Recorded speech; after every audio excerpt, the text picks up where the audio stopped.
1, 2, 1, 2. Looking good.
Okay, is this thing on?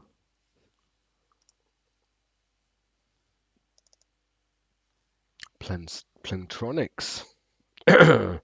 1, 2, 1, 2, 3, 4. Yes. Okay, boys and girls.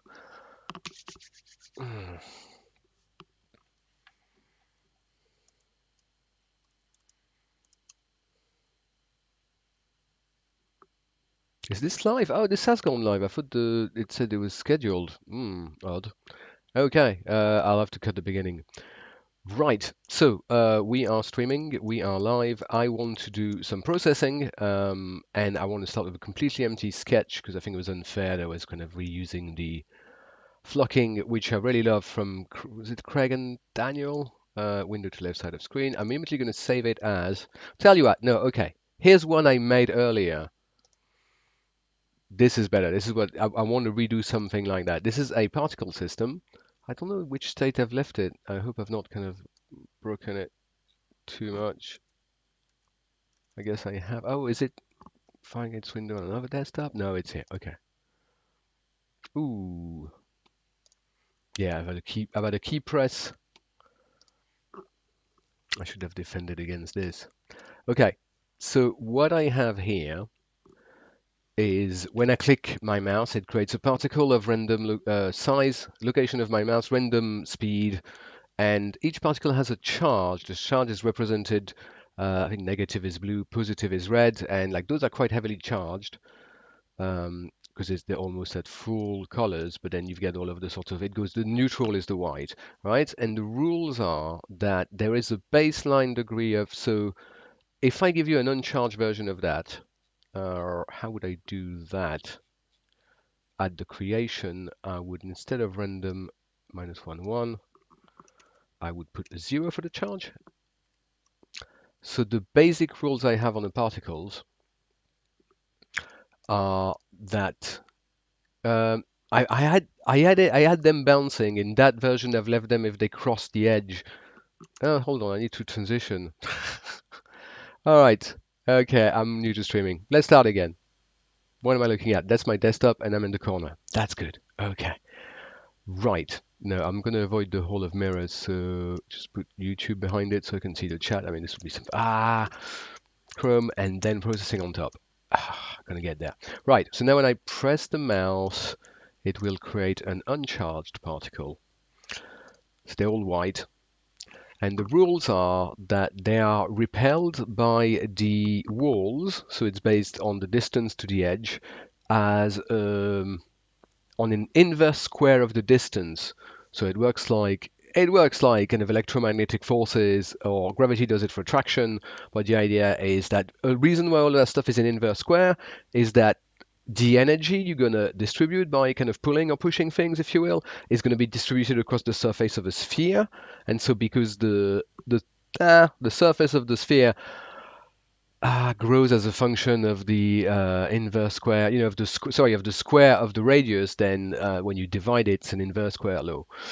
So that means that they're going to be like, and they're also repelled by each other, and I think it's an inverse square as well, and I've got different factors. They are repelled by each other according to their mass, so it's kind of sort of like gravity, except it repels rather than attracts. In fact, it's exactly backwards gravity. It's levity, the thing that pushes masses away from each other. What I have also, I've got this red dot in the middle. The location is the center of mass of the whole system, and when it grows, that's the total amount of energy in the system. So now they're all uncharged, and you can see that it's really quite interesting, right? They're arranging themselves so as to be at the ideal, you know. I could watch this forever. So that's the uncharged thing. If I want to inject some energy in the system, I could log some stuff. Look at that, it's gotten bigger. If I create them closer to the edge, they'll start with a very large potential energy of levity of like repulsion from the edge, and particularly in the corner because you get it from both edges.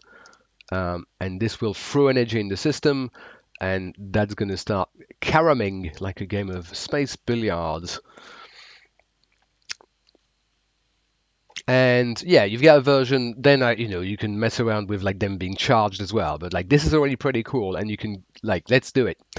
I'm gonna leave that somewhere because I might actually steal some of my own code. But first, let me save this. Save as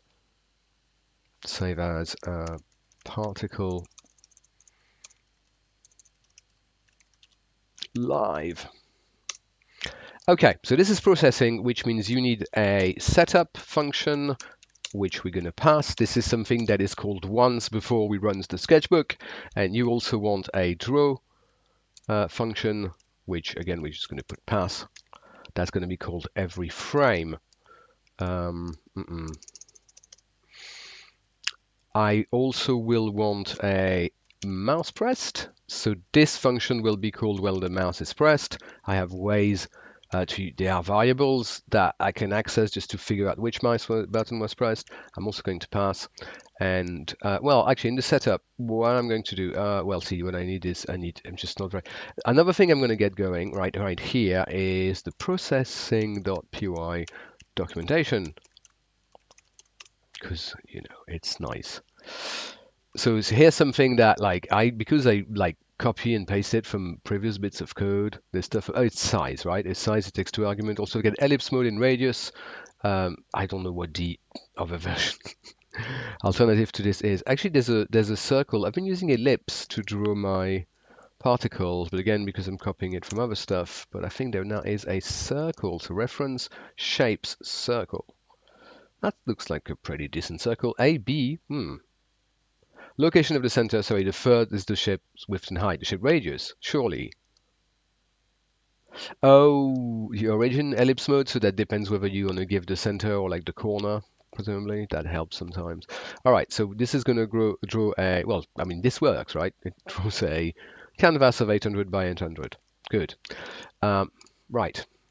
Now, particles, I want to make a kind of a more dedicated, better structured video about that, but this kind of, bouncing ball thing in processing is an ideal use case for object-oriented programming. So we are going to have a class called particle without the vowels because we are very modern. Classes are capitalized, objects, or indeed variables, are not. There will be, I'm not, okay. There's going to be a constructor. So self, I'm going to accept X and Y, right? I'm going to jump straight in with the, I'm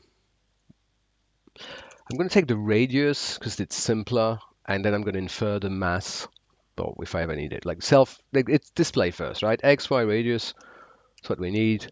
and then this is going to self x equals x. What I really like is to be running processing natively on bare metal, as we say, as opposed to a virtual machine, right? When you're actually running on the actual computer, this is a term of art in the cloud hosting industry among things, I mean, data center people and whatever. This is where I'm learning from. So bare metal is when the program's running directly on the processor rather than being virtualized or indeed emulated self-reducible radius. This is my basic. I've got the attributes I want. I will also want a self. No, I'm not going to do self x and y. I'm going to do self pos and use p vector. Now that comes with processing. You can see like it recognizes it as orange. This is a class that does 2D, does 3D, so you can give it x and y, and you're in business. Self radius equal ring. We also are going to have a velocity. Um, mm, mm, I'm going to make it as an optional argument because I like to, if that's in play. So Py state, you put spaces around equal when you're assigning, but not when you're doing this, I think. So vel equals not an empty p vector, a p vector 0, 0, right? The null vector. And then cell vel equals vel. And also have a self acceleration, and this I initialized as, again, the 0 vector, a null vector. Null vector, that's the word I was looking for. Right, so that's the constructor for the particle class. So I can immediately start using it. I'm going to say create a particle at mouse x. Those are the variables I was telling you before. Mouse y. The radius, I'm going to use a random, not 0, bit small, 2, 7. And just let's have a tiny bit of velocity. So p vector with random in its argument. So random minus 1, 1, random minus 1, 1. And close that. And now this is going to, when I press the mouse, create something. Oh, something else I will want. Now I'm going to have class variables for particles. They are defined here. I'm pointing to my screen. You don't see that. So to you guys, it's like, well, no, because I'm in that corner, aren't I? So here? No, here. Well, fine. Those are things, so things I might have friction, let's put that to 0 to start with. I might have things like wall bounce, okay, W bounce loss. Oh, this is too long for a variable. Okay, so I'm going to WBL, that's also 0. And then next to it, I'm going to explain it's the wall bounce loss. But the reason I went into there is that I'm going to want to have a particles list that's common to the whole class. So that's a very elegant way of managing your objects. When you want instances to know about their siblings. I'm not using the term siblings in the sense of class inheritance. When you want instances to know about other instances of the same class easily, it is nice to have a class variable that you can query. So it's going to be particle. This is how you access class variable dot particles dot append self. Right. So I've created, as I create my particle, I put it in the particle list. This is all going to work, but not really do anything very visual. But in terms of OOP, it's nice and healthy. I will also want a move. So to move the particle, I'm going to say this except a force. Tell you what, we've talked about radius. Let's have the mass. Although those could be spheres seen in 2D, and therefore that should be the cube of the radius. I'm going to behave as if the mass is like the mass of a disk, so that's going to be the square of the radius. I feel like I explain a lot and not type alongside. I don't really know what's the level I want to pitch at, but okay, move. I like to move it. We are going to take a force. Oh, hello, Newtonian mechanics.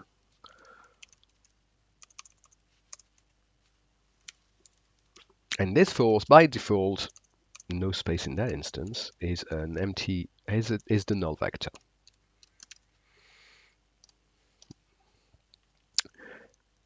Now, the acceleration becomes equal to the force. I don't have, do I have a p vector? So I can't, the p vectors are nice, but they don't have, I wish I could do that, is what I'm saying, right? So there's going to be the force divided by the mass, right? But that's a p-vector object. That's a float, right? Because even if the radius was an int, no, there is an int. It's an int. It's whatever, right? It's a scalar, as we say, like a complex or a real number. Something that isn't a vector in math is a scalar because you can scale your vector. So because that you use there's this type of multiplication and therefore division, which is scalar division multiplication, which is just multiply or divide the length of the vector, the magnitude of the vector. But I don't think the p-vector object has implemented. So this is where searching with Google is so much better. Processing.Py p-vector. P-vector. Let's have a look at all of the divide. No, we divide the vector by scalar, right? But in OOP, you could easily, particularly in Python, you could easily over. I shouldn't get it wrong, obviously, override the operator, the division operator, so that it calls div, so that you wouldn't have to call a method, right? It would look so much neater, but hey, oh gosh, like some have cave people having to call force div, and then right, we divide to get the acceleration. We divide. Okay, a equal fm or f equal m, mf equal a equal Newtonian mechanics. Equal what? See, you bet that ChatGPT would know, right?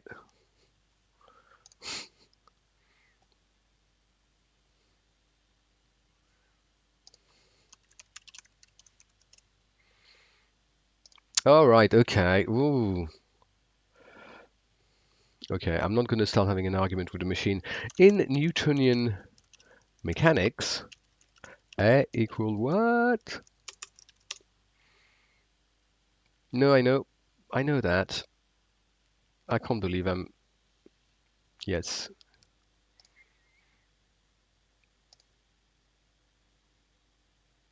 No, you divide the force by the mass. I can't believe I went to look it up. Of course, you divide the force by the mass, right? So the mass, so F equal ma. Yeah, right. That aside, so we've done that, and now the velocity. I don't know if we can plus equal. We can do self-vel add. So that's again a p-vector method, just like div. Let's keep p-vector open because we're going to need it a lot. Self-vel add. Oh no, my festive. Yes, because it is Christmas. I think you don't see it because look, I can go back to OBS. If I go here, no, if I go here and then I do that, you can see the clock now, and it is indeed the afternoon of Christmas Eve, or indeed the afternoon of the eve, the afternoon of the eve of the Mass of Christ. Self-vel add self ac, right? So we add the acceleration. Every click of our time, we add the acceleration vector. So it's Newtonian mechanics, but discretely, and that times is being sliced in frames in that instance, right? And we add the acceleration to the velocity. Now, at this stage, I may have a velocity, right? And I add my acceleration vector, and it either changes direction, either brakes or accelerates further, accelerates and goes faster. And then the position I update by adding the acceleration. Then I need to handle the edges. So if we're going past the edge,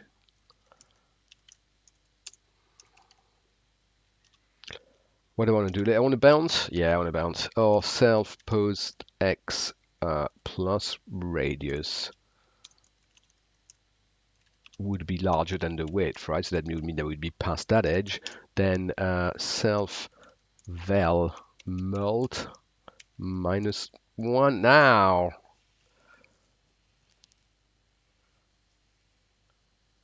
That's not going to work.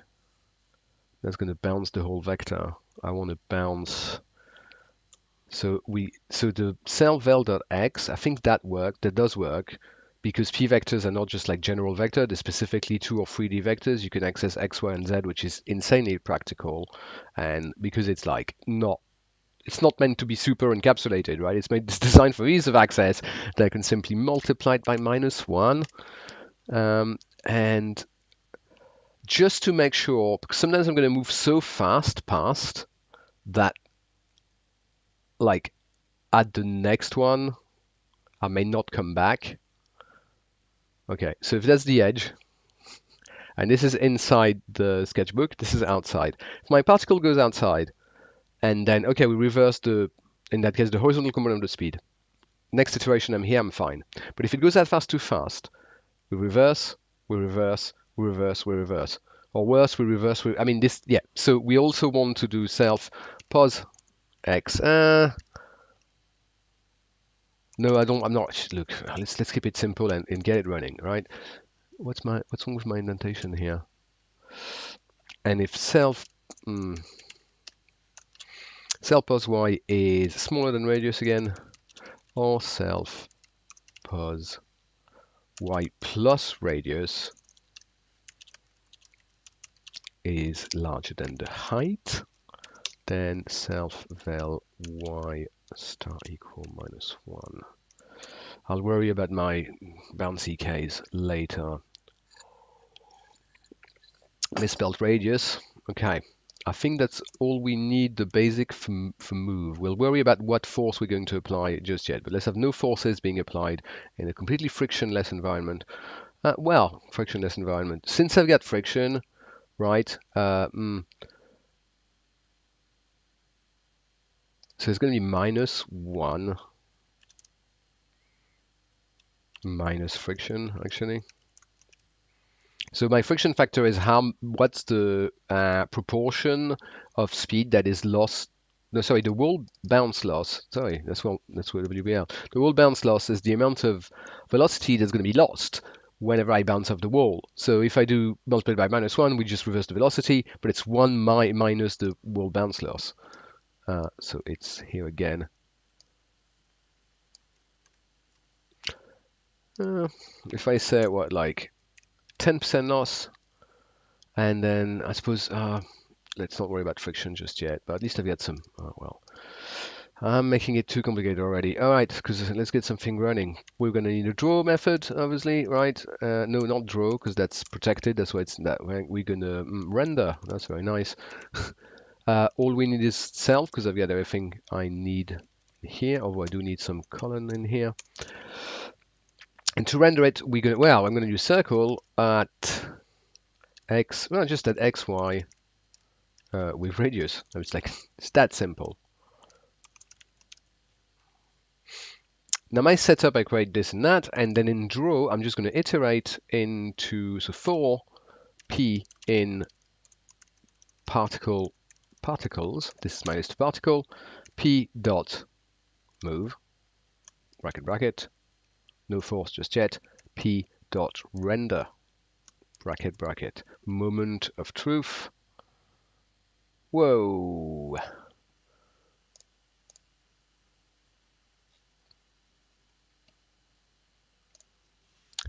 Class PRTCL. Oh, that's the thing. Oh, right, okay. Because I've used that PRTCL, hosted by my own petard. Yeah, I want a different. I want to fill in a self. Yeah, that's fair enough. Yeah, I don't want like everything in gray as well. So also what we're going to need as well is to re-render the background every step. Not within the loop, but within the draw, every draw, right? We draw the background, then draw the new objects, otherwise they're going to leave trails. Back. And gray, I mean like a lighter gray, 200. And now, let's say I'm going to put all of the rendering parameters. No stroke means draw the whatever without the actual. Sorry, that's mouse pressed. I want this in. I want this in here. When I render the particle, no stroke.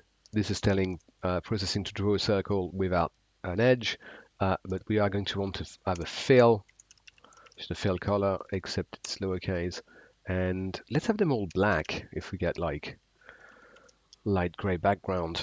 Right. Ooh. It's self-mass.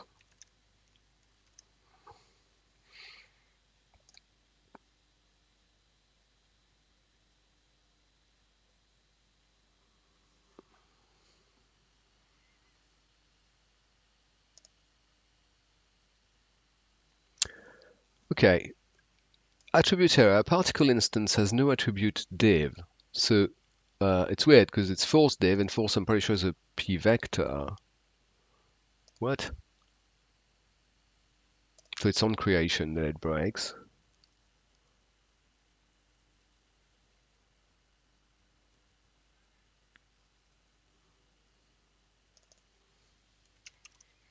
Okay, if I do that, will that work?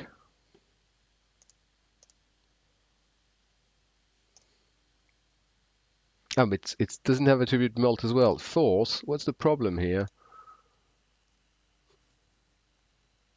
Okay, F.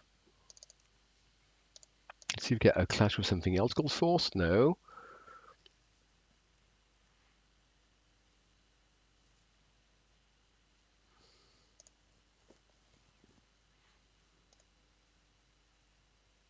And so it's not the constructor. It's the first time I call move and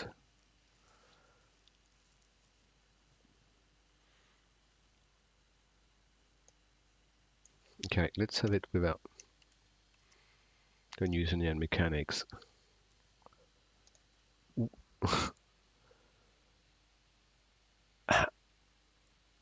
Okay, global name self is not there. We have a serious problem here. I bet it's some kind of dumb indentation, unclosed bracket that makes this think that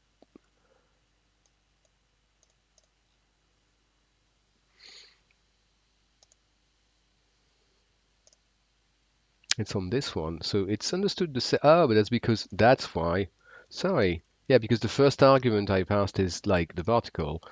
Yeah, so I wanted self div no equal f div mass.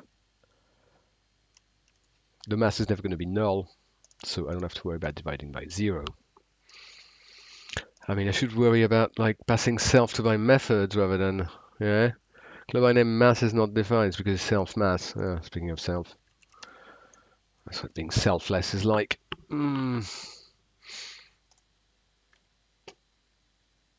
Radius, so it's self radius. So I'm going to do this one in bulk. We don't have control D, but A, we can find previous replace. Find. Oh, wow, okay. Obviously, I want to go in next one when I replace. I mean, great framework, not necessarily the best ID. Yes, of course.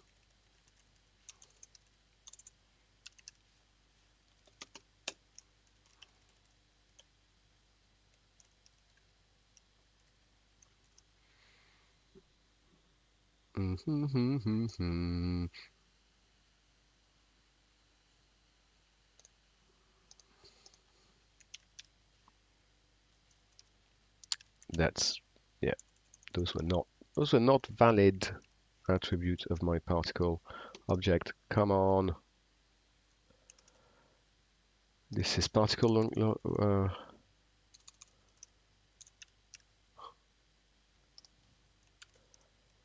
this is where I regret having put this in, right? Because here we are. Now there's no force applying to. I thought it was they were created with a random random speed, but the randomness of the size works, but the randomness of the are they moving? I can't really tell. Okay, so P vector random. Yeah, what's wrong with this? So I pass radius, I pass my velocity, and then I set the velocity to velocity. So how about I'm going to print self-val.magnitude, right? Just to see if I actually get a velocity. Yeah, so they have like small velocities.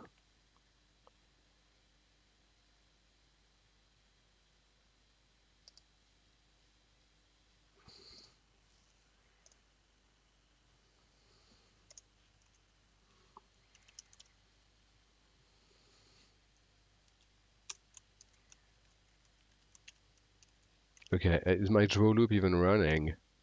Yeah, right. I'm just saying draw, draw, draw, draw, draw. But move, move, self, val, add, self pos. Oh, sorry, self pos, I'll self val. Yes, that's the problem. Back on track.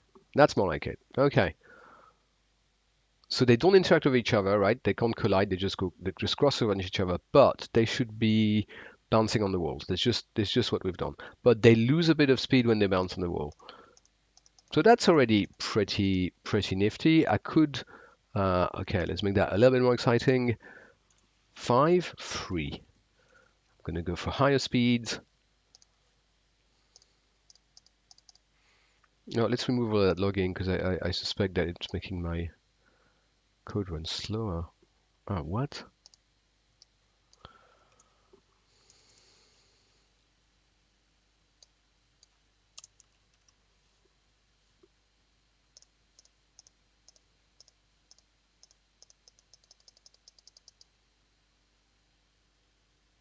And they bounce, It's very fun.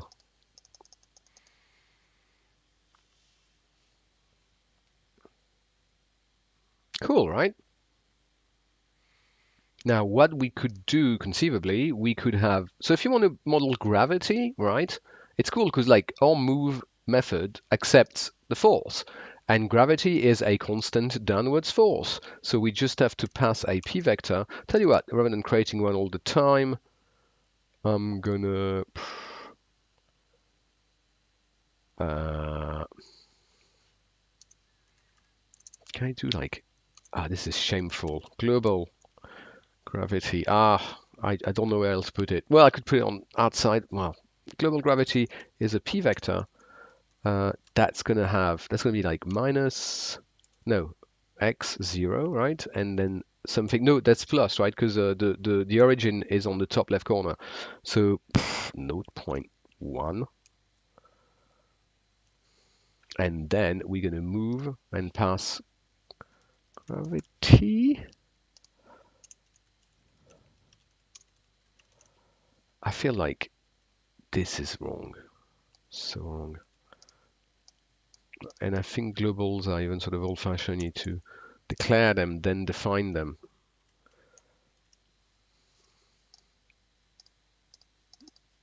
Okay, it's very low gravity, but there should be some. So let's see how it fares and whether they all kind of start accreting at the bottom. Yeah, no, are they falling? They are all a bit falling, aren't they? I mean, so nothing's moving up anymore. Pretty nice, pretty nice. We could also have friction, right? So friction was 0 here. What I could do is self. Once I've added the velocity, I'm going to self-val mult. Yeah, it's better. 1 minus friction. And my friction, so if it's 10% on wall bounce, because it's every iteration, we want like 0.005. This is stuff that you need to adjust and tune. Okay, this didn't work. Friction, because it's particle, not friction. TCL dot.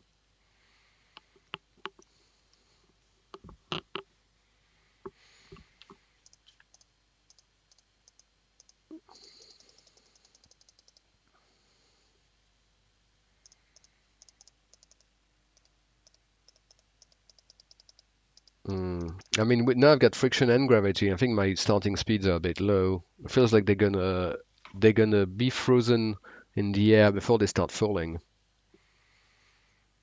And in fact, with such a small gravity and a high relative friction, almost like they've got maximum um, terminal velocity. Okay, 0.5.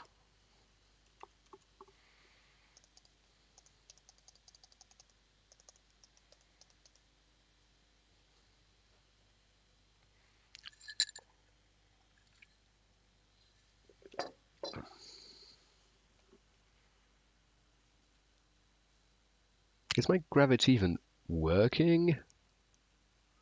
I feel my gravity is not working. I think I've messed around with P, like globals and whatnot, so don't want that.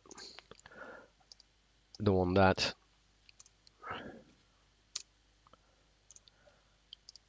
So draw the background and gravity. I'm doing, at least I'm doing it outside of the loop, but within the draw loop, but outside of the particle loop. And that was, what was that? Oh, actually, I should in the clipboard, don't I? Yeah.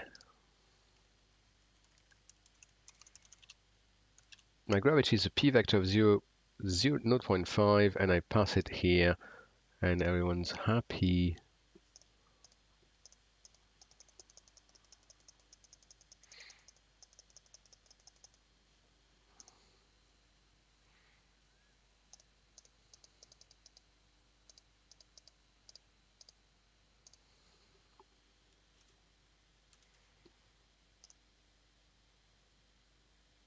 Do you have a timer running on this? Oh. Hi. Oh wow. Okay. There's like wow. That's impressive. I didn't realize there was going to be people in the chat. And there's no timestamp, so yeah. Bliss Fixelco. Thank you. Please use. Oh no, that's bad. Oh, don't open the widget. Hmm. Well, I would have to restart OBS for us to do that. Okay. Where's the cool stuff? Oh, and it's not even running. Oh, it doesn't come back to the 4. Okay, so I don't know if my gravity is working, if I'm going to be super honest, because, and so it might mean that all of my force system is not working, or maybe because it's divided by the mass and it's such a small force. There's actually constant acceleration because it's the gravity. So that should be gravity. Actually, it should be technically gravity mult p dot mass actually, and then we're going to redivide it by the mass, which is obviously computationally pointless, but we fall back on our feet by gravity being, whoa, constant acceleration. That's more like it. And that's, let's say it's gone past the edge and is at the problem I was describing, where if it goes past the edge, is like, which, so to defend against this, what we need to do is this, and then we need to handle each edge differently.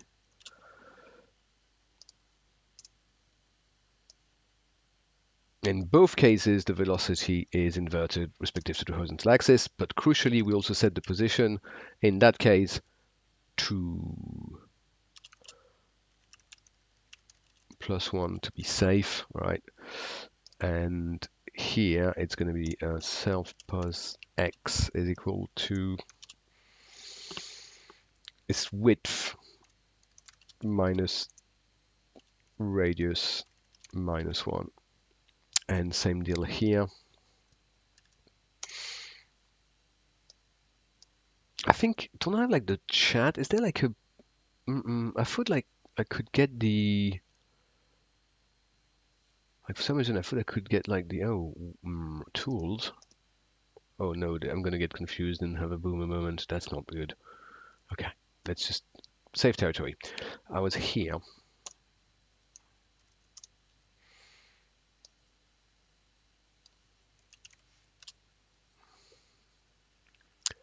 So in that case, we invert or indeed reverse the vertical velocity. Oh, I'm using my broadcast voice.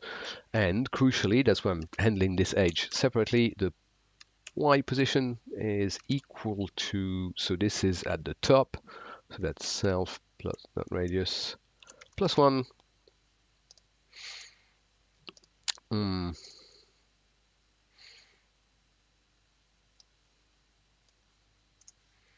Oops, no, I want that. I want that. And then in here it's self pos y height minus radius minus 1.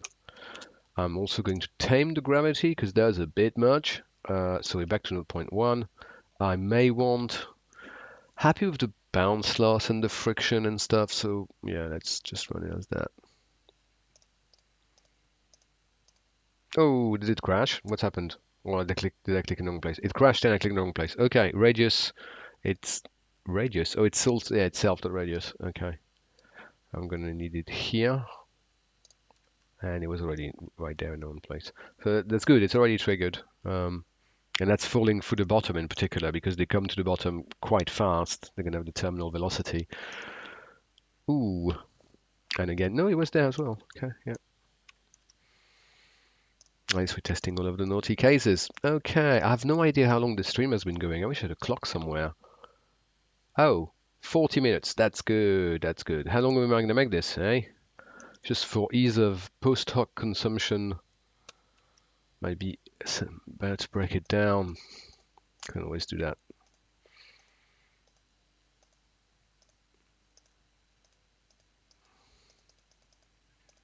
Ah, that's cool. Right, we got there in less than an hour. We could leave it at that, but hey, it is the afternoon of the eve of the Mass of Christ. Festive hat. Um, right, so other stuff I might want to have. Let's not do the gravity thing because let's have them not, yeah, let's not have it gravity and then we don't need to create it. Let's put it in here. You never know, might also need it. What I would like is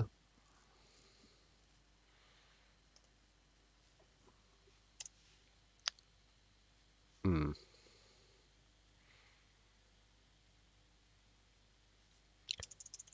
so from this point, like, I want to end up, I want to change, still gonna allow, like, taking a force in because that allows you to do gravity quite elegantly.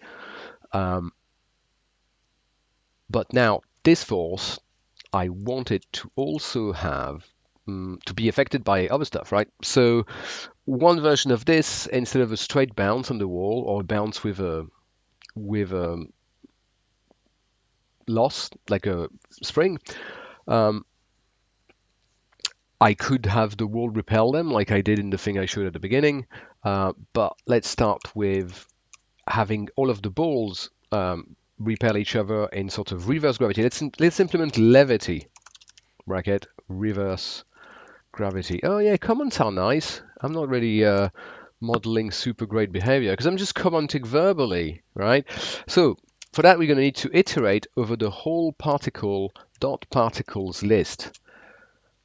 Except we don't want to, interact with ourselves, right? The particle I'm looking at shouldn't consider itself because otherwise that's going to throw a whole bunch of error because the distance is 0 and so on. So it's not like that. It's for other in. So it's not particle particles quite.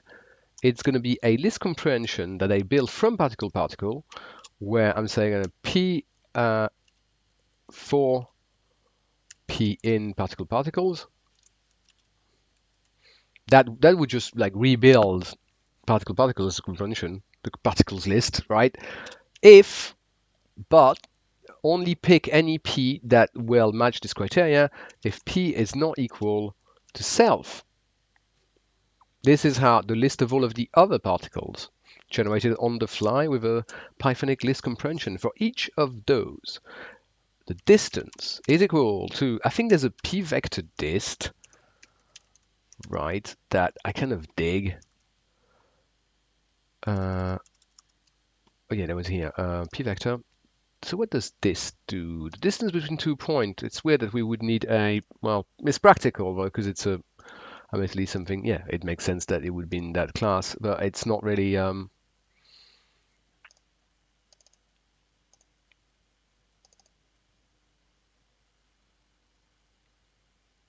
yeah, so it's the distance between two vectors. Yeah, that makes sense. So this is a class method that accepts as arguments instances of the class. Quite nice. So I want the distance between self-pos and other pos.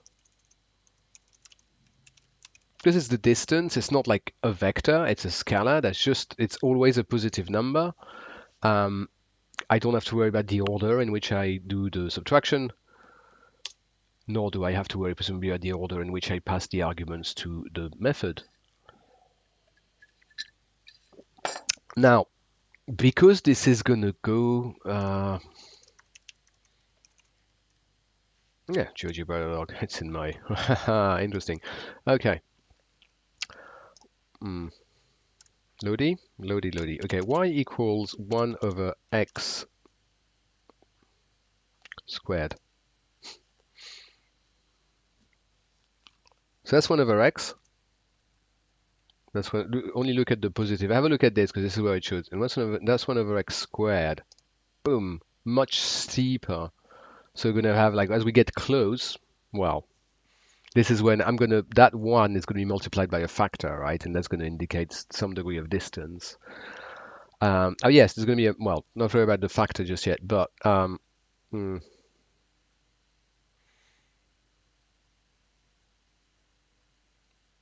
okay, 1 divided by d squared. I think what I need to do, if I want a factor, I actually want the factor to be a scale of the distance rather than just like scaling the force. But, well, point is, by the time we are at, like,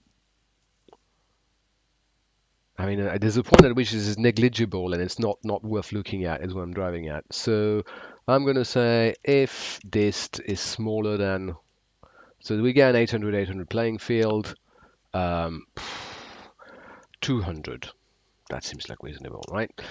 And now, that force, I want, I'm going to use my hands a lot, or should I kind of draw a thing? Yeah, I'll explain a bit what I'm doing. Do I have like, can I just, no, I can't draw. Okay, so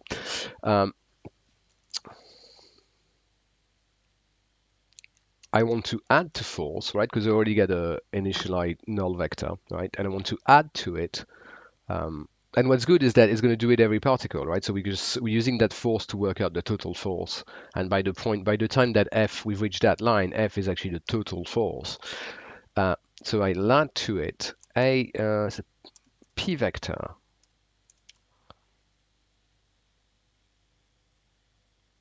that is made from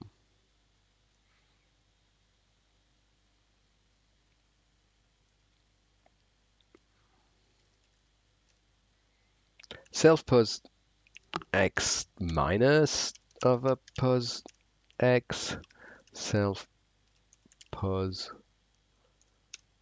y minus over pos y. How can I do that? Yeah, I know how I can do that. Okay, watch this. Can I clear this? Delete. And can I get this in big? Yeah, that'll do. Just going to screenshot this. I'm going to go here. I'm going to start annotating it. So, yeah, smaller. Oh no, that's too clever. So if this is my self is at 2 and my other is at, okay, 2 1, no, 3 1, yeah, that's good. Okay.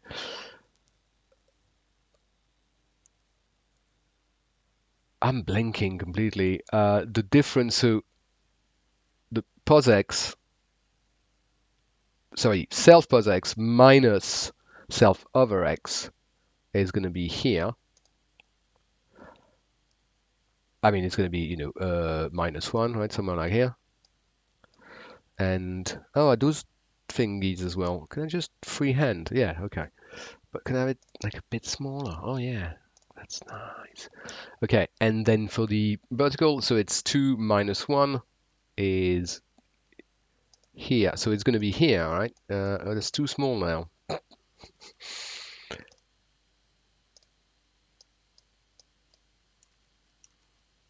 So the vector I've just created is this vector. Okay, it's not super straight, and I can't do the arrowhead, so the vector that takes you from other to self, right? It starts at other. Let's see if I can do it. Start at okay, it starts at other and ends at self, like that. Which means that if that's the direction of the force is going to be pushing self away from other, right? It's a vector that's towards self and away from other. Perfect. So that's self minus the other, right? So that's my p vector.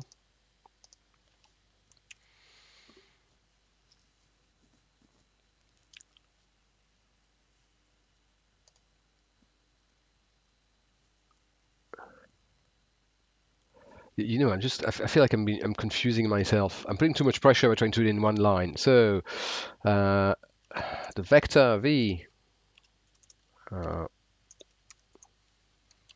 is equal to a.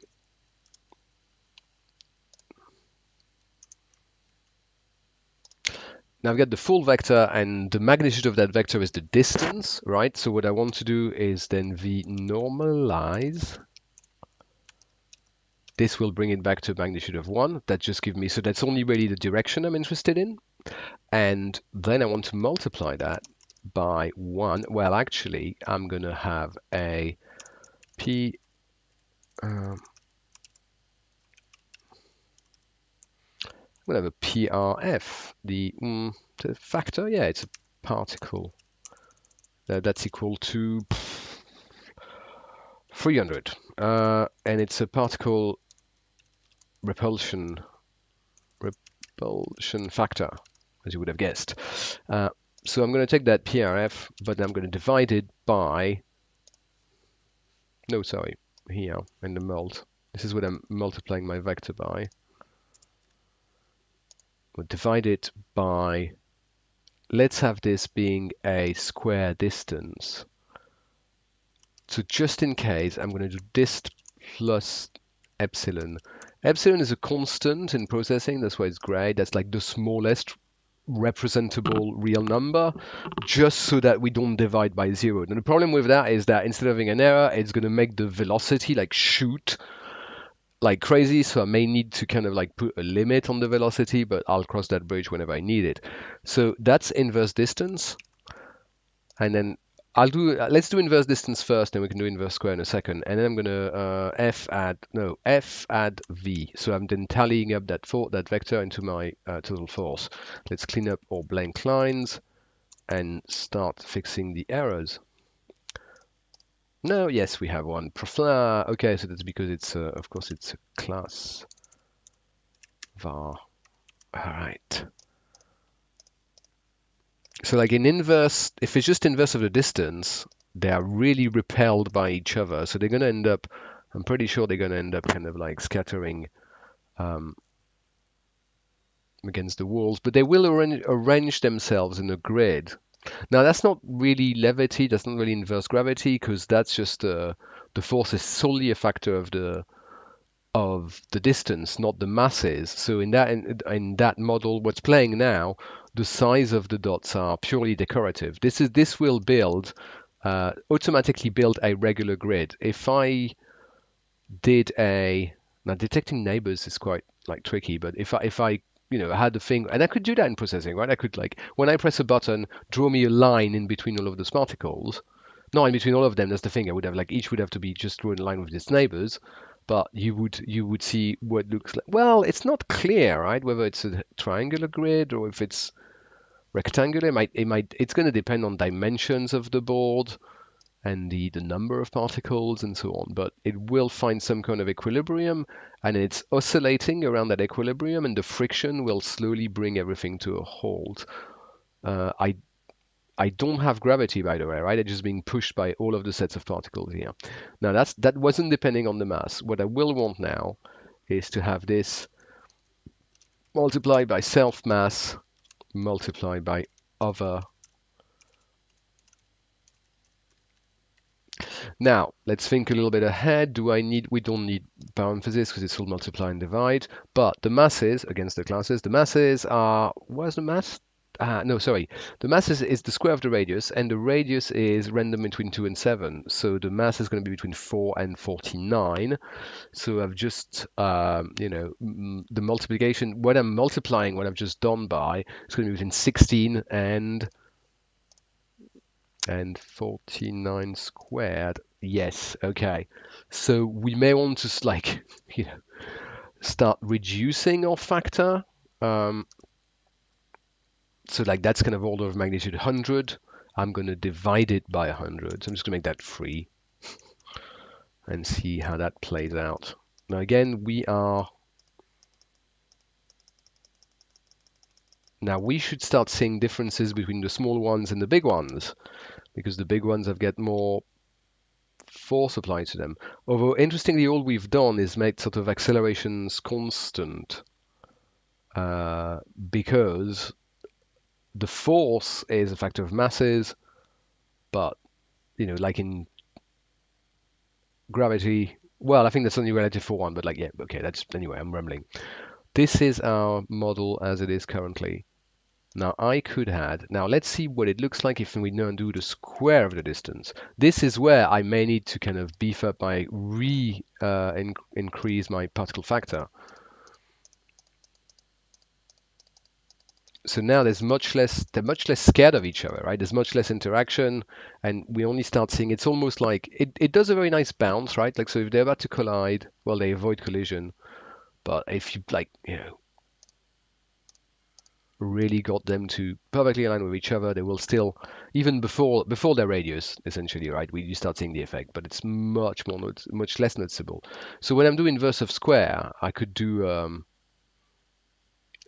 reduce that, yeah, to like 100 or whatever. Even what I meant is that not I'm kind of if it was just inverse distance like it was, in fact I should have made that larger because they're technically going to be affected by more. So, but still, they still settle in an equilibrium. But now any new arrivant is much less disruptive, and I think because there's much less total energy in the system, because the forces at play are smaller, because of the same distance. Obviously, the inverse square is like results in a smaller force.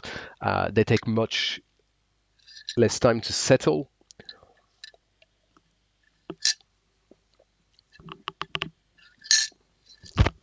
Now, something else I'd done in that model at relatively low cost, low effort. Now, we've done forces, that was cool, and so on. We could potentially, like, if we bring back the gravity and see what that looks like. So they're all going to want to fall to the bottom, but they're all going to sort of bounce on each other and be repelled by each other at the bottom. I think I'd like them to interact more, but I'm happy with the like inverse square, but like I might want to multiply this factor of 10 start with.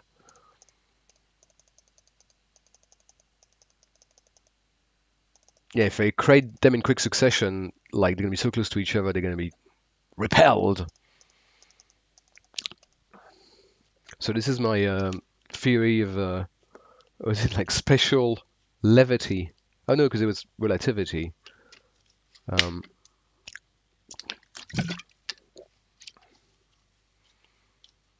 Yeah, the repulsion is such with such a low gravity to maintain this one floating, and that's all fine. I just make them settle in a much more square way because they're going to be aligned, like the first line is going to be aligned at the bottom, and of course the other ones are going to kind of align themselves based on that. Oh, and then, oh, look at that. Yes, interesting.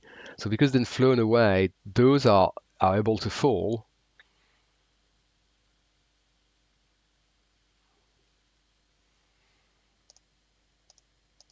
Let's throw a couple more in the mix. Yeah, something else. So this is I like it better with a small bit of gravity and it's quite nice because we're really using the fact you can pass a vector to a force, yeah, a vector to the move method. What I wanted to do is maybe in here I'm going to have the max vel, and at the moment that's 0. And as I work out my velocity, once I've kind of worked the friction, I do if particle dot max vel is smaller than my own velocity, I will update particle max vel to become equal to the velocity.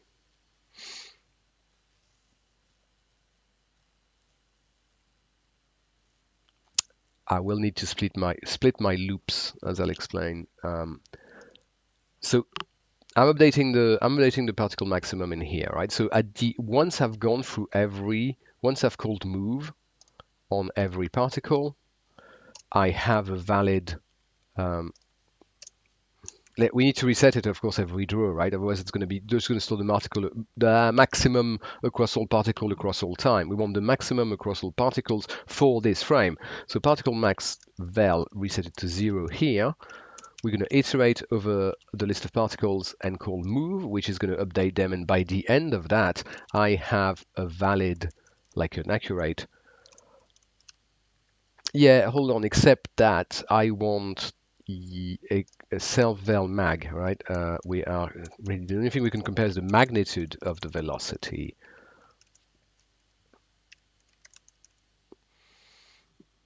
Mm,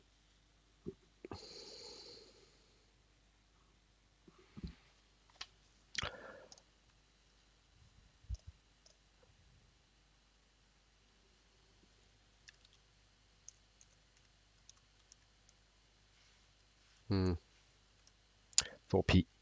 I now need to split and if I split, the reason I've done that is I want like the right max val when I call render for each of them, and the render is going to be the fill is going to be 255 multiplied by the maximum velocity minus no what no 255 multiplied by self val mag multiplied by my own velocity divided by the maximum velocity. So for the highest speed particle is going to be pure white 255, and the other are going to be in different shades of gray, maybe up to 50, who knows. Particle max val. I think this will work without even an error message, but no, float division. What's the problem now?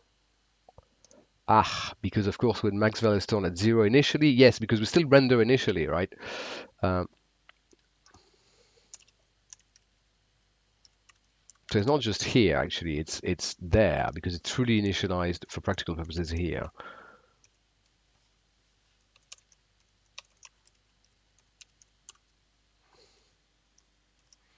If you have a problem with when you're dividing by 0, like put an epsilon instead. You will have erratic behavior. So they're all white now, so that's not really working well. What is the problem? What is not working in here? Okay.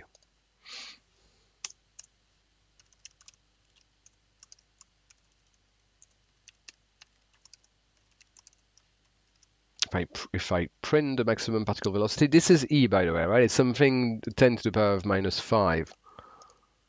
But this is still epsilon, so it's not getting updated. Right, so my problem is in here. If the maximum velocity, right, okay, yes, they're unequal. I want to assign. I get it. Right, so now they're in different shades of gray, and that color changes, right? And it's just based on their speed, and you can see the transfer of energy. Now I could put actually instead of doing the velocity, I could actually do the energy, and the energy is half of mv squared, right?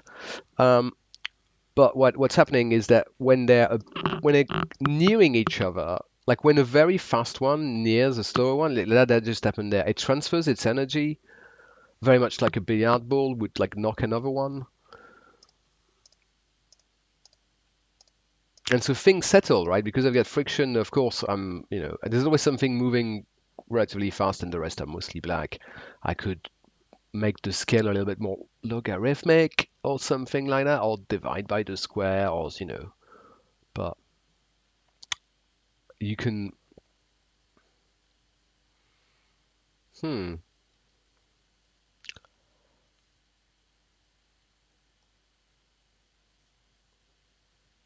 What I could do, because the velocity, you can always see their velocity because they're moving, right? So you could like check which one is faster or whatever.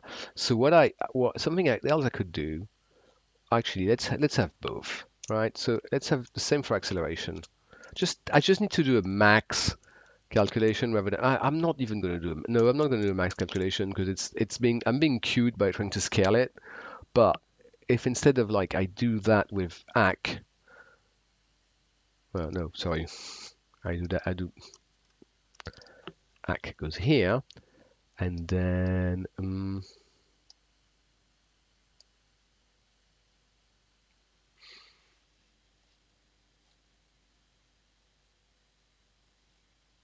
I have no idea what's like what. Okay, I don't know how that's going to render. Yeah, they're all too black, so I need to multiply that by something. I just don't know what. Where am I printing? Oh, there's a print somewhere. There it is. Instead of that, I'm going to print P.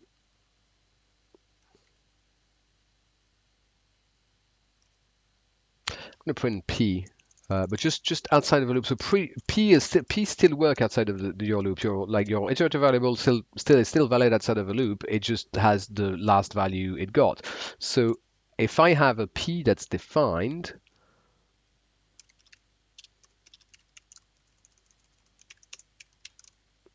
will that work? It's going to crash. I want to print P ACK mag. That's not going to work when the list is empty. I get a bad feeling about this. Here we go. Yeah, P's reference before assignment. I'm gonna fine. I'm gonna have a bunch. Well, I need to have a bunch of them. What I want is now once I've done that, right? I can say print. Um, can print. I'm gonna in particle bracket -1 colon.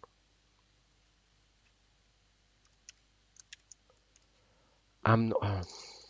Last element. Yeah, even me, right? Over list Python. There's a colon, there's a -1. Yeah, no, come on. List -1, yeah. Okay, so there's no colon. Sorry, I got that wrong. Um,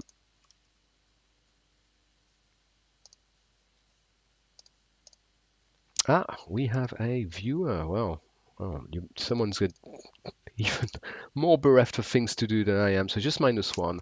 And we're going to print the acceleration magnitude, right? And it's particles, plural. 0? Really? That's very rare. It's because they're only being accelerated and acted upon when they get close to each other. So that kind of makes sense. So, um, hmm.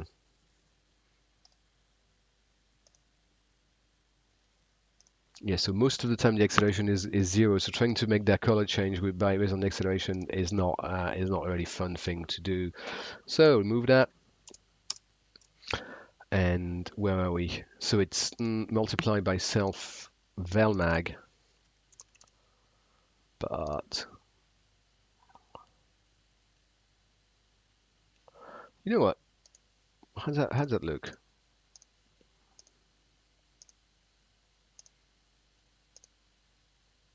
So it's too white. It's like a movies from the 90s. Well, no, it's too black. So it's not white enough. Well,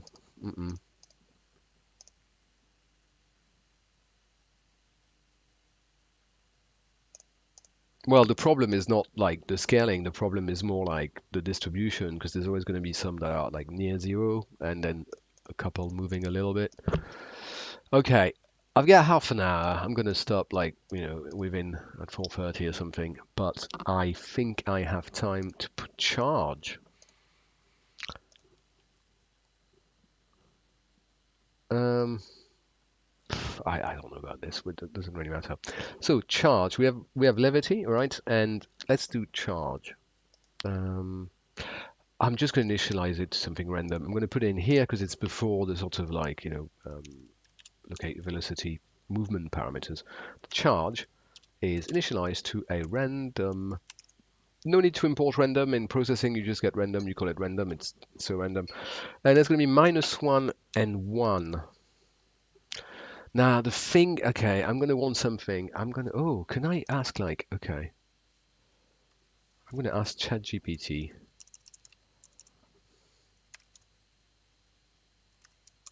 Chat OpenAI. Yeah. I'm here. All right, new chat. Yeah, what's going on? Um,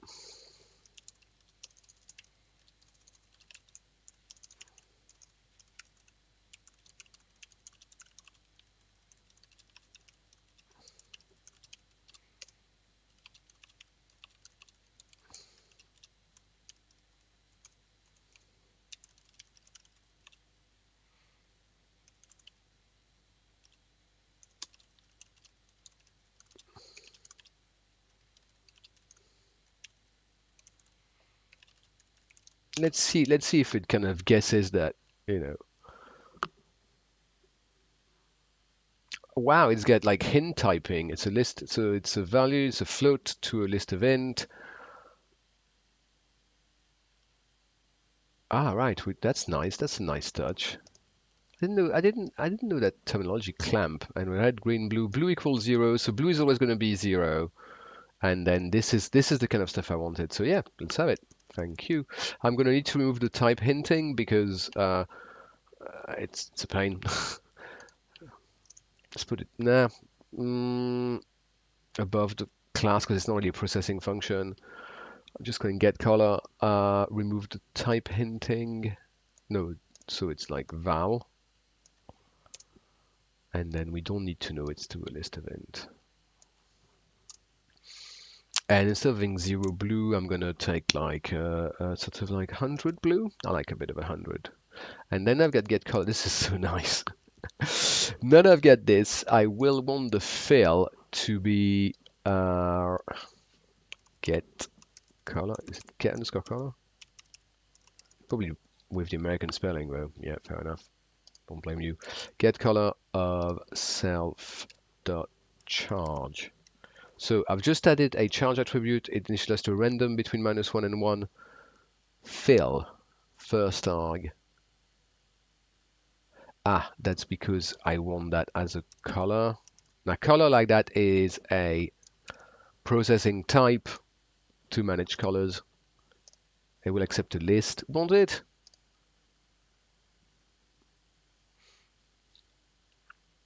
You tell you what, I'm gonna instead of returning the list, I'm gonna return color red, green, blue. So that what I'm returning here is a processing color type, and it's so I simply call it on the charge, and I think I'm gonna get one bracket. Yeah, too many.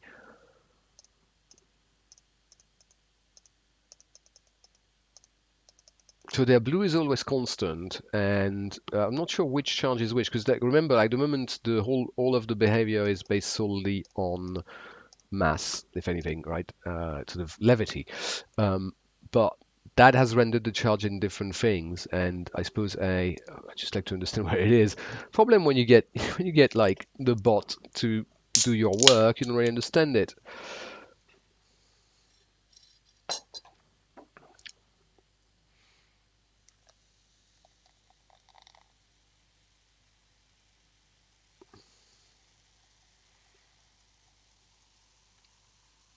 All right,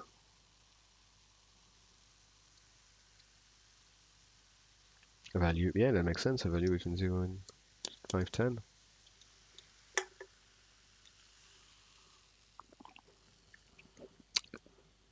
And so the middle is in 255, and it's we lock the red f255, I think. Otherwise, it's an integer, and then the red is negative. So if the value is larger,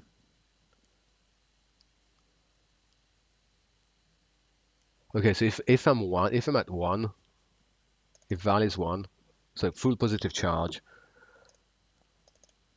this is going to become 510, right? Val becomes 510, and then it's full red and no medium. Yeah, maybe I should have. Maybe I should. I'll see better what's going on if that's the case. Full red. Yeah, so it's like full red, red to green, and in the middle is going to be something, I don't know, some kind of orange. Yeah, okay, we get it. So now we've color-coded it. We understand kind of what the color means. They still behave based on levity. Now let's add some charge forces. Now what I like about charge is instead of doing something by the masses, which is two positive number, you get two numbers to play with that could be positive or negative. So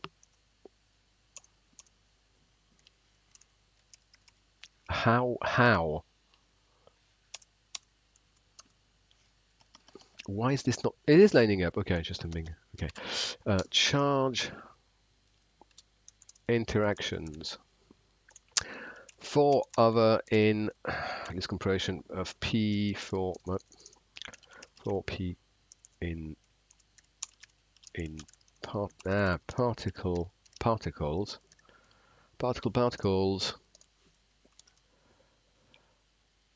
P of in particle if P is not equal to self or self not equal to P. Right? Then what do we do?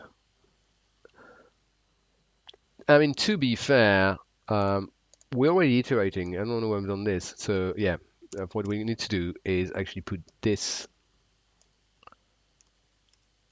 here. Actually, sorry, put it, in fact, there. So we work at the distance, then we work at the levity, which we only do if the distance is, close. Charge interactions, well, it's going to depend whether I want them. Let's have the charge interactions. They should well do them in reverse square, but let's have the charge interaction without the distance condition. So same thing, we're getting that vector, we normalize it. Now the vector is going to point towards me, right? So if I generate a positive force, it's going to push me away from the other particle. I'm going to multiply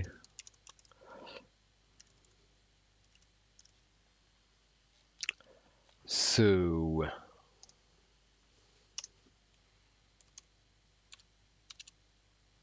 let's start, charge factor.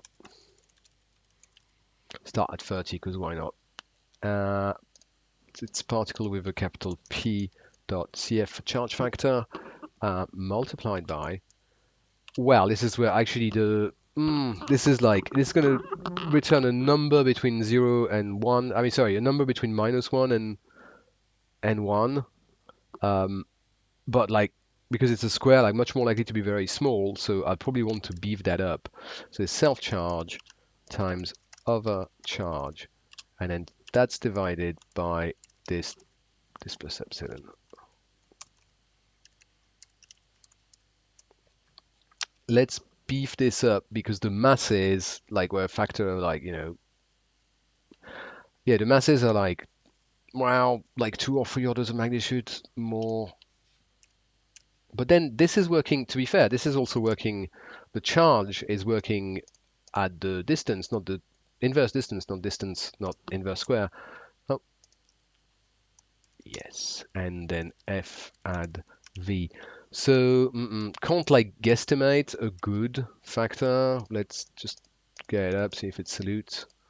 Not really seeing, it's hard to tell.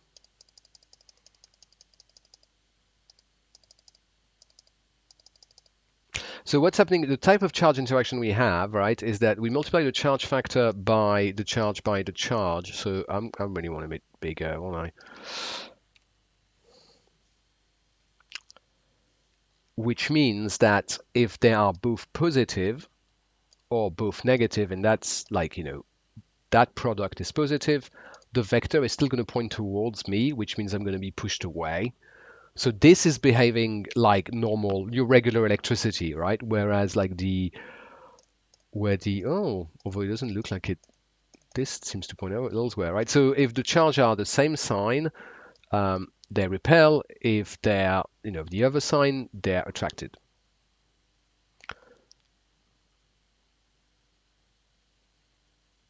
So normally what I have seen when I was running the one I'm actually showing you just at the beginning of the stream is that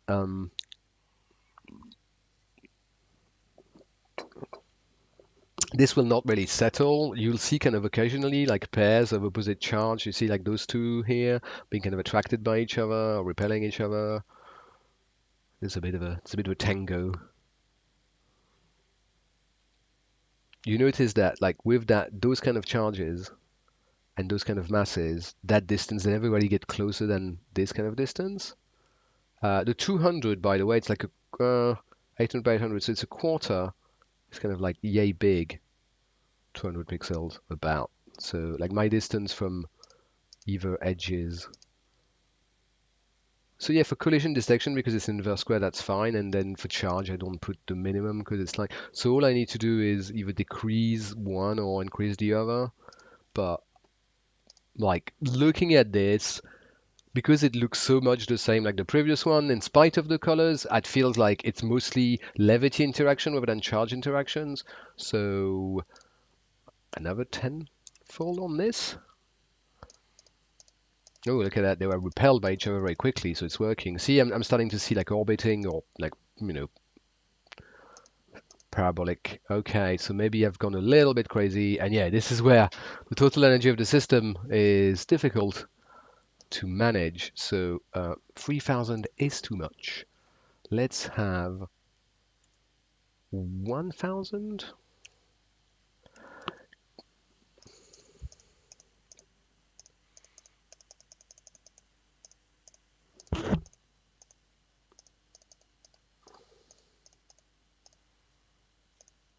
I mean, there's so much going on that I don't really need to worry about initial velocity, so I could generate them without any initial velocity. To be fair, that gets like quickly,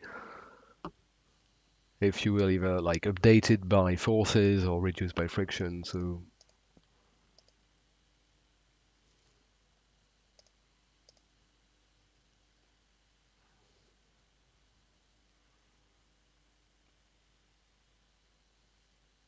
now conservation of energy still applies, although because it's an inverse rather than inverse square, I fear that I may have. I don't know if I were able to make a system where it was possible to gain energy. I could do like a sum of total energy of the system, but it doesn't look. And yeah, when I start seeing things like that, and they're kind of just moving across diagonally very, very fast, I probably messed up my conservation of energy. Okay, well, let's put them all in a square, inverse square.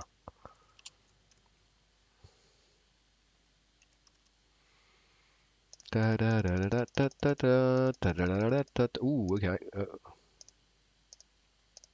I could also up the friction if that's getting a little bit crazy, and I could implement some kind of like velocity limit because they will accidentally get like super close to each other and be like really propelled away, particularly if like you get both charge and I guess I do introduce energy into the system because there's like potential energy at any point, and I click it, I just add a mass that's gonna acquire an energy.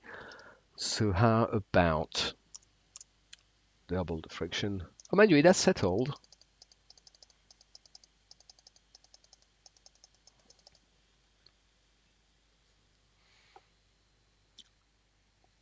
Oh.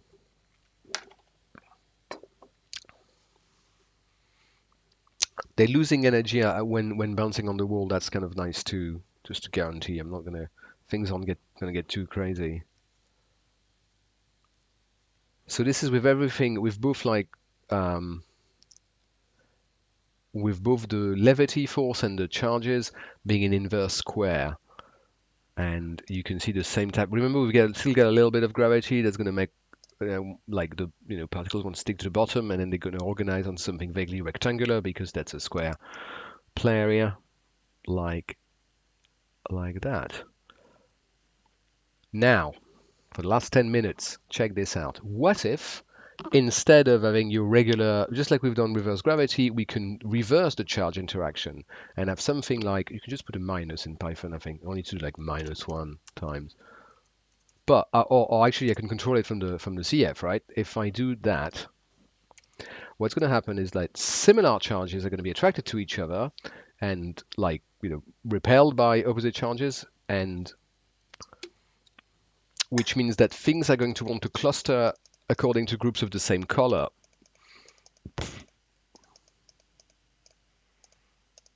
You can imagine this as like sort of interaction on the political landscape, where although there's Brownian motion, right? Sort of they're moving randomly because they're just all affected by charges and masses around them. There will still be tendencies for, as it were, birds of a feather to flock together. Although with that new friction, I'm not so sure. So,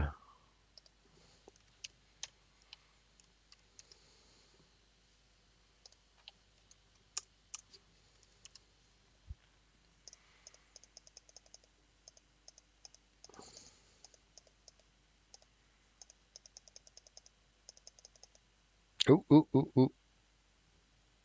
No, here we go. It's getting back to normal.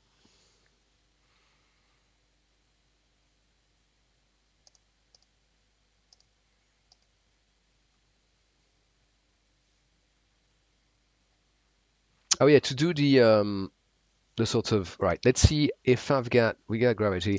I'm going to put the average position. It's an MTP vector.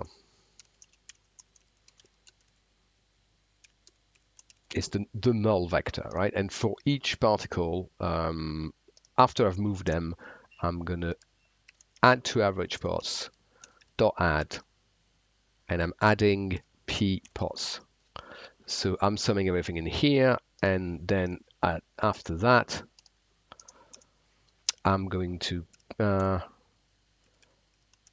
I need to then divide it by, well, if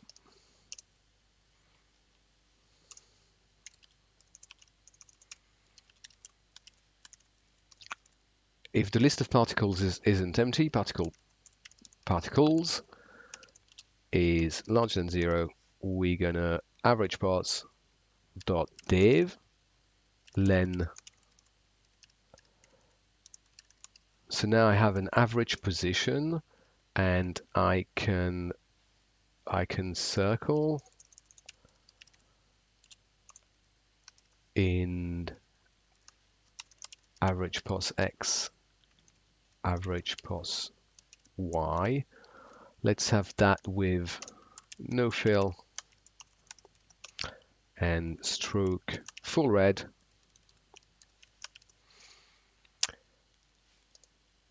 It's dot y.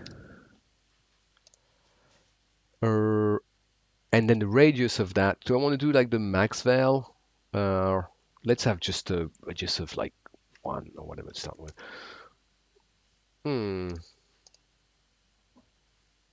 Does this line particularly needs to be indented? I'm not sure.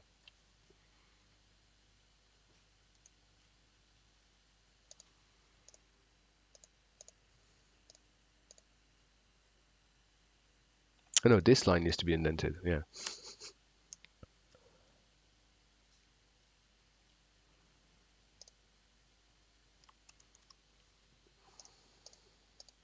Right, you can see the red dot is the center. It's not the center of mass just yet, actually.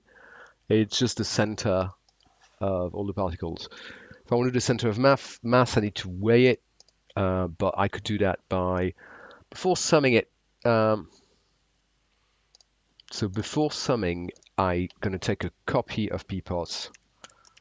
Oops. And then I'm going to multiply it by p mass. And how do I...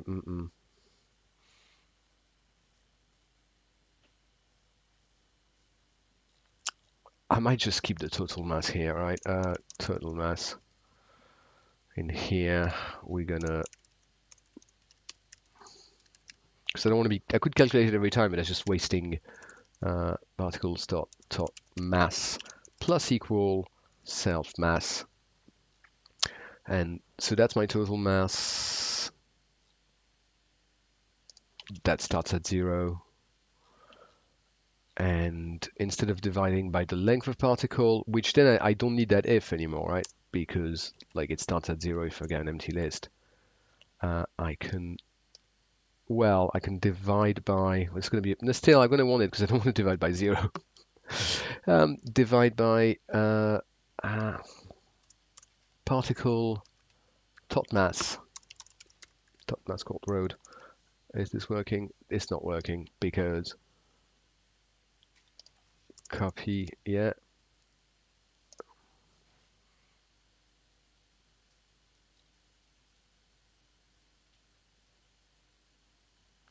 Oh, it's not the list. It's a class variable of the particle class. Right, there we are.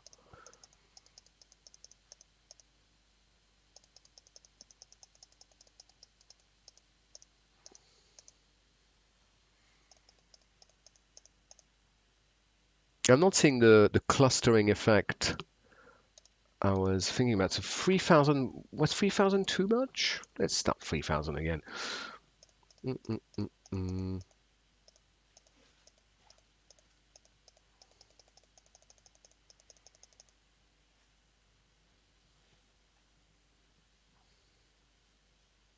Yeah, you can see the greens are kind of sticking together. There's like a cluster of red that, because of course they're attracted to each other and they go a little bit crazy in orbiting.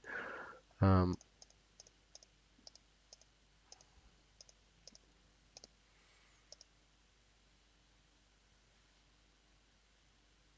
oh, here it is. And something's moving so fast that it's like beyond the edges of the screen. It means that it's going to be one position, alternate between two positions, between one frame and the next, and this makes my center of mass like do this. But thanks to friction, things should settle down.